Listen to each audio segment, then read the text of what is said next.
بسم اللہ الرحمن الرحیم۔ محترم بزرگوں اور دوستو، السلام علیکم ورحمۃ اللہ وبرکاتہ۔ تو اس سے قبل آپ نے سورہ فاتحہ کو ترجمے کے ساتھ یاد کیا۔ اب آج کا جو سبق ہے سورہ بقرہ شروع کیا جا رہا ہے، اور انشاءاللہ آج کے سبق میں آپ 4 آیات سورہ بقرہ مع تجوید و ترجمہ کے پڑھیں گے۔ تجوید بھی سکھایا جائے گا، قرآن شریف پڑھنا بھی سکھایا جائے گا، اور ساتھ میں اس کا اردو ترجمہ بھی سکھایا جائے گا۔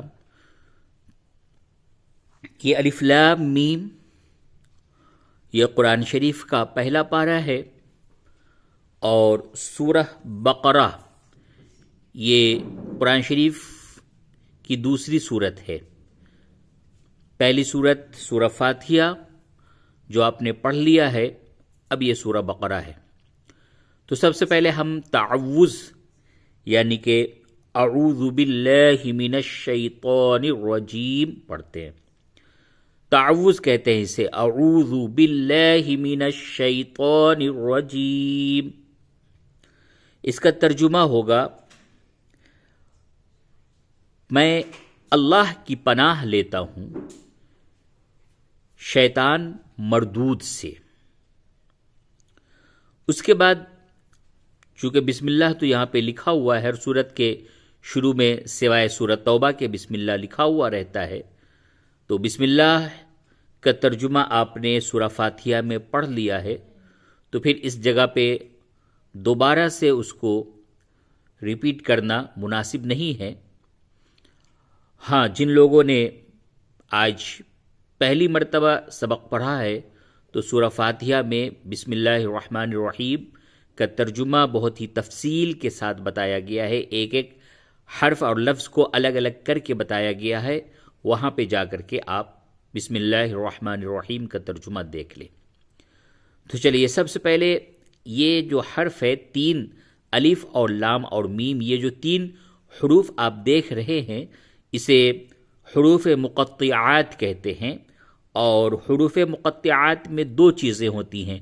ایک تو یہ ہے کہ اس کا ہجے نہیں ہوتا، اور دوسرا یہ کہ اس کا کوئی معنی نہیں ہوتا، سوائے اللہ اور اس کے رسول صلی اللہ علیہ وسلم کو اس کے معنی کا علم ہے۔ تو کسی بھی مفسرین نے حروف مقطعات کے معنی نہیں لکھے ہیں، تو اس لیے اس کے نیچے اسی حرف کو لکھ دیا گیا ہے۔ دیکھیے، الف لام میم،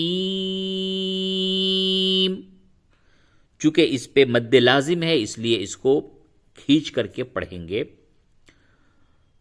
اب اس کا معنی کیا ہے؟ الف کا الف، لام کا لام، میم کا میم۔ تو بتایا کہ الف لام میم حروف مقطعات ہے، اور اس کا کوئی معنی نہیں ہوتا۔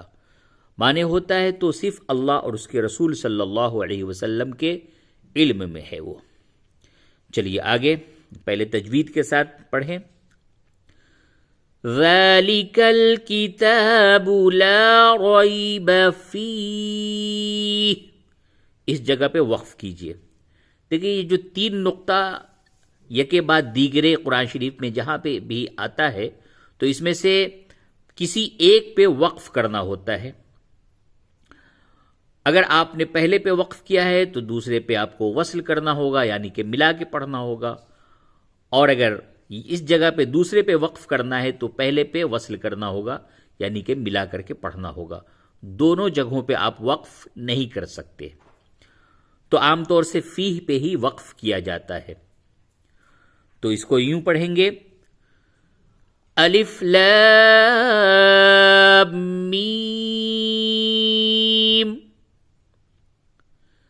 ذَلِكَ الْكِتَابُ لَا رَيْبَ فِيهِ۔ ذالکہ کے معنی یہ، ٹھیک۔ الکتاب، کتاب کے معنی کتاب ہے۔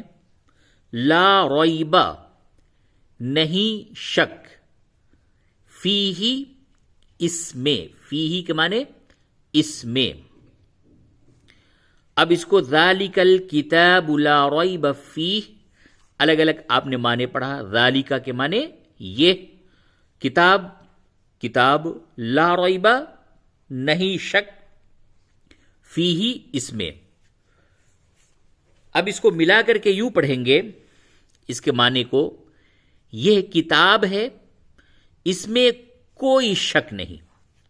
بے شک اللہ تبارک و تعالیٰ کا کلام ہے، قرآن مجید ہے، یہ وہ کتاب ہے کہ اس میں کوئی شک نہیں. ٹھیک، اب آگے چلیں. ھدی للمتقین، ھدی للمتقین.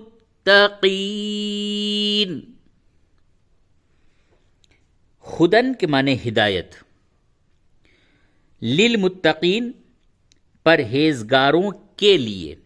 لام جو ہے یہ حرف جر کہلاتا ہے.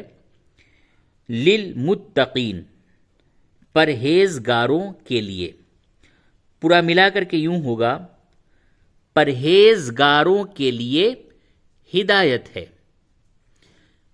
یہ جو کتاب ہے اللہ تبارک و تعالیٰ کی کتاب قرآن مجید، اس میں پرہیزگاروں کے لیے ہدایت ہے. یہ اس کا پورا مطلب ہوا. الگ الگ لفظ کے معنی، ہدن کے معنی ہدایت، للمتقین پرہیزگاروں کے لیے. پورا معنی ہوگا پرہیزگاروں کے لیے ہدایت ہے. مطلب یہ ہوگا کہ اللہ کی جو یہ کتاب ہے قرآن مجید، اس میں جو پرہیزگار لوگ ہیں، نیک لوگ ہیں، تقوی والے لوگ ہیں، ایمان والے لوگ ہیں، ان کے لیے ہدایت ہے. چلیے آگے پڑھتے ہیں. پوری آیت کو ایک دفعہ تجوید کے ساتھ آپ پہلے پڑھ لیں، پھر اس کا ترجمہ سیکھیں.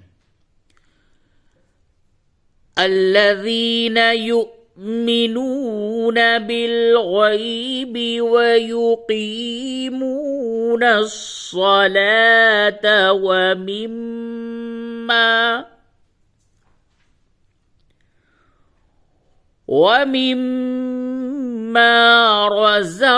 رزقناهم ينفقون.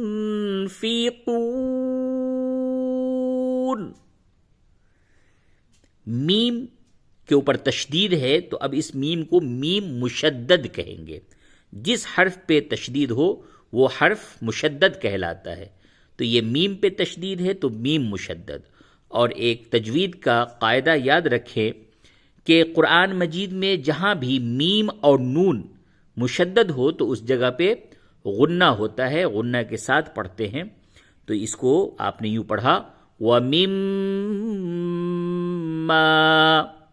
ناک میں آواز کو روک کر کے گنگنائیں گے، اسی کو غنہ کہتے ہیں. تو چلیے اب لفظوں کے ترجمہ پہلے کرتے ہیں. الذین جو لوگ، الذین جو لوگ، یؤمنون، یؤمنون. دیکھیں یہ جو پہلا واو ہے اس واو کے اوپر حمزہ ہے. یہاں دیکھیں واو کے اوپر حمزہ ہے، اور واو پہ جب حمزہ ہوگا تو اس کو جھٹکے کے ساتھ ادا کرتے ہیں. اور یہ جو دوسرا واو ہے اس پہ حمزہ نہیں ہے، اس پہ جزم ہے. تو یہ واو مدہ ہے، اس کو کھینچ کر کے پڑھیں گے. تو اس کی صحیح ادائیگی ہے یؤمنون، معنی اس کے ہے ایمان لاتے ہیں، بالغیب غیب پر، واو کے معنی اور، یہ اور لکھا ہوا ہے. یقیمون قائم کرتے ہیں، ویقیمون اور قائم کرتے ہیں. واو کے الگ معنی ہوتے ہیں اور، ملا کر کے بتایا ویقیمون اور قائم کرتے ہیں. الصلاۃ، الصلاۃ، صلاۃ کے معنی نماز، الصلاۃ نماز. و کے معنی اور، من معنی سے، ما کے معنی جو، رزقناہم ہم نے انہیں دیا، ينفقون وہ خرچ کرتے ہیں، و اور، الذین جو لوگ، ابھی آپ نے یہاں پہ بھی پڑھا ٹھیک، ابھی پہلے اتنا ترجمہ ملا کے پہلے کر لیجئے، پھر آگے پڑھتا ہوں. تو ملا کر کے یہ ہوگا، جو غیب پر ایمان لاتے ہیں، الذین یؤمنون بالغیب، اتنا ترجمہ ہوگا، جو غیب پر ایمان لاتے ہیں. غیب یعنی جس چیز کو ہم نے اپنی نظروں سے نہیں دیکھا، اس چیز پہ ہم ایمان لاتے ہیں. یعنی اللہ کی ذات ہے، اللہ کی ذات پہ ہمارا ایمان ہے، جبکہ ہم نے اپنی نظروں سے اللہ کی ذات کو نہیں دیکھا ہے. تو جو غیب پر ایمان لاتے ہیں، وَيُقِيمُونَ الصَّلَاةَ، اور قائم کرتے ہیں نماز، وَمِمَّا رَزَقْنَاهُمْ يُنْفِقُونَ، اور جو کچھ ہم نے انہیں دیا اس میں سے خرچ کرتے ہیں. ٹھیک، خرچ کرتے مانے ينفقون، وہ خرچ کرتے ہیں، اور جو کچھ ہم نے انہیں دیا اس میں سے خرچ کرتے ہیں. تو اب اس کا مطلب یہ ہے کہ پہلے کہا گیا کہ یہ قرآن مجید پرہیزگاروں کے لیے ہدایت ہے. اور وہ لوگ کون ہیں جو پرہیزگار لوگ ہیں، جو ہدایت والے ہیں؟ تو ان کی صفت بتائی سب سے پہلے کہ جو غیب پر ایمان لاتے ہیں. دوسری صفت ہے اور قائم کرتے ہیں نماز، یعنی نماز کو قائم کرتے ہیں. اور تیسری صفت بتائی، اور جو کچھ ہم نے انہیں دیا اس میں سے خرچ کرتے ہیں. جو کچھ بھی انسان کے پاس ہے وہ کس نے دیا؟ اللہ نے دیا. تو اللہ فرما رہا ہے جو کچھ ہم نے انہیں دیا اس میں سے وہ خرچ کرتے ہیں. کون لوگ؟ وہی جس کے بارے میں کہا گیا پرہیزگار لوگ، جو ایمان والے، جو ہدایت والے ہیں. چلیے ایک آیت اور پڑھیں، اس کے بعد آج کا سبق مکمل ہوگا. والذین یؤمنون بما انزل الیک وما انزل من قبلک وبالآخرة هم يوقنون.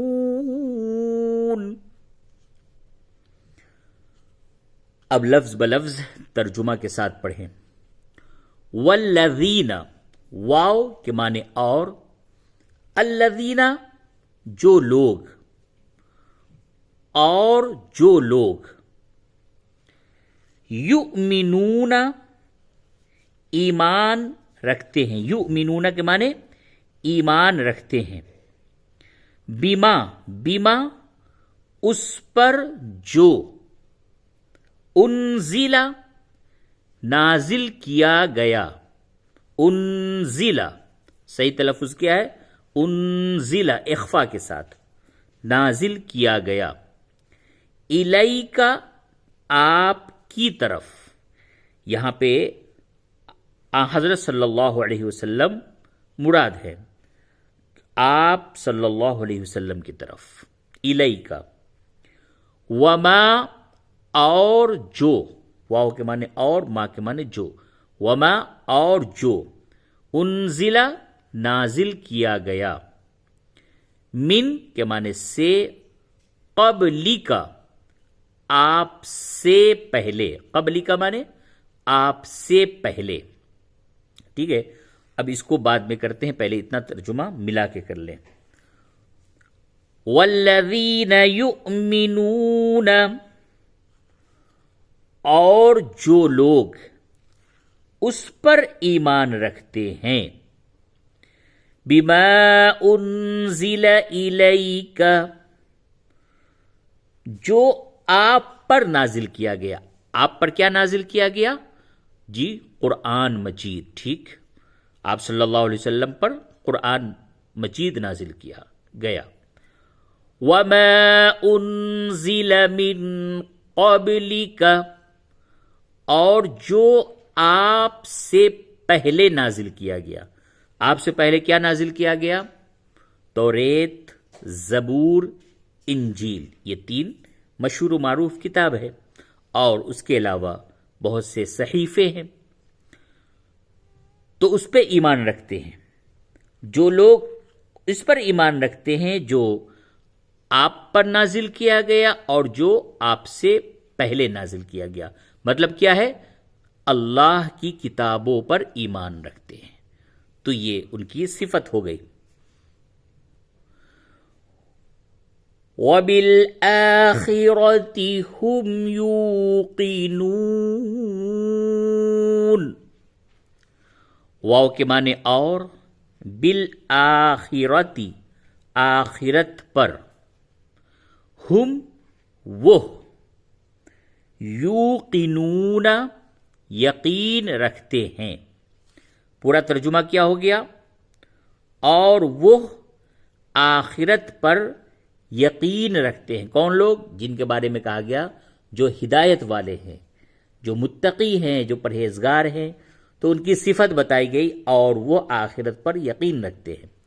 تو سب سے پہلے آپ نے پڑھا الذین یؤمنون بالغیب، وہ لوگ غیب پر ایمان رکھتے ہیں، نمبر 1۔ نمبر 2، وَيُقِيمُونَ الصَّلَاةَ، اور نماز قائم کرتے ہیں۔ نمبر 3، وَمِمَّا رَزَقْنَاهُمْ يُنْفِقُونَ، اور جو کچھ ہم نے انہیں دیا ہے اس میں سے خرچ کرتے ہیں۔ 3 صفت ہو گئی۔ اس کے بعد یہ اخیر آیت جو چوتھی آیت آپ نے پڑھی، اس میں بتایا گیا اور جو کچھ آپ صلی اللہ علیہ وسلم پر نازل کیا گیا اور جو آپ صلی اللہ علیہ وسلم سے پہلے نازل کیا گیا، یعنی کہ اللہ کی کتاب اور صحیفے، اس پر ایمان رکھتے ہیں۔ اور 5ویں صفت بتائی گئی، اور وہ آخرت پر یقین رکھتے ہیں۔ تو آج کا سبق پورا ہوا۔ اجازت دیجیے، والسلام علیکم ورحمۃ اللہ وبرکاتہ۔